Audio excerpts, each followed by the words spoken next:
تعالوا نعمل مع بعض النهاردة الفول المدمس. مش شرط يبقى عندك فوالة ولا حاجة، اعمليه في أي حلة ألمونيوم مش مشكلة.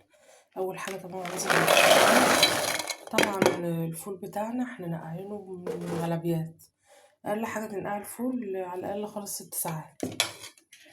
تمام. الفول بتاعنا عليه معلقتين فول مدشوش.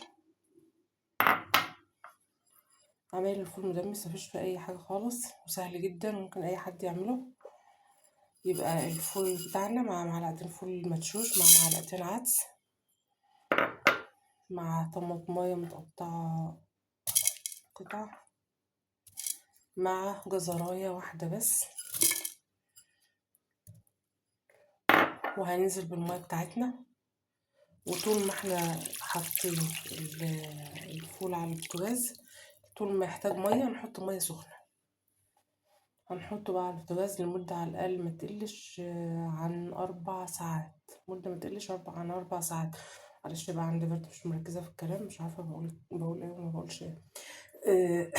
هنحطه هنحط الفول على النار لمدة لغاية ما يستوي، يعني بس هو أقل من 4 ساعات مش هيستوي. بس ولما يخلص إن شاء الله أوريكم شكله عامل ازاي. طبعا كل شوية بتبص على الفول بتاعك عشان ما يلزقش في الحلة، يعني متقعديش تمسكي التليفون وتقعدي تسرحي وتسيبي الحلة تشريط بالفول اللي فيه.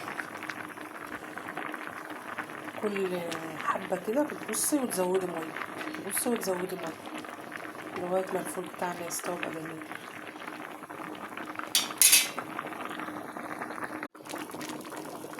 الفول بتاعنا خلاص بقى تمام. شايفين زبدة، والله زبدة في الحلة. خلاص بقى تمام. في ناس بقى بتعمله في الكبة بتضربه وتصفيه عشان القشر بتاعه، وفي ناس بتحضره في طماطم وصلصة والكلام من ده. يعني كل واحد بقى يحضره زي ما هو عايز. المهم ان احنا بقى عندنا الفول مدمس الوقت جاهز للأكل بأي طريقة. طبعا الفول المدمس في البيت أحسن وأقل 100 مرة من فول المطاعم. فول المطاعم بيحطوا عليه مادة ومعرفش حاجة كده، حاجات كده يعني بتخلي الفول يستوي بسرعة وبتخلي لونه زي ما هو. الحاجات دي طبعا خطيرة جدا على الصحة، بتعمل مشاكل صحية زي الفشل الكلوي ومشاكل في الكبد ومشاكل في الجهاز الهضمي. احنا في غنى عن كل المشاكل دي.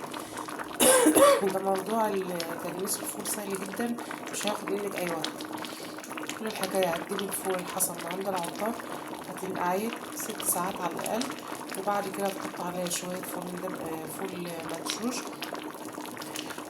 تحط عليه شوية عدس، تحط عليه طماطماية بصغيرة، لو عندك حبة خل وحبة خضار ماشي.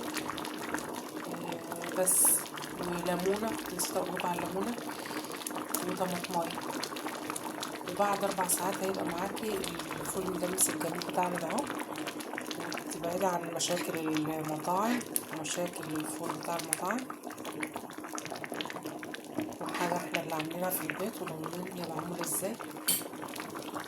وألف عمل. أتمنى لو الفيديو عجبكم ياريت متبخلوش على اللايك وشاركوا الفيديو وشاركوا في القناة. اشوفكم فيديوهات جديدة ان شاء الله.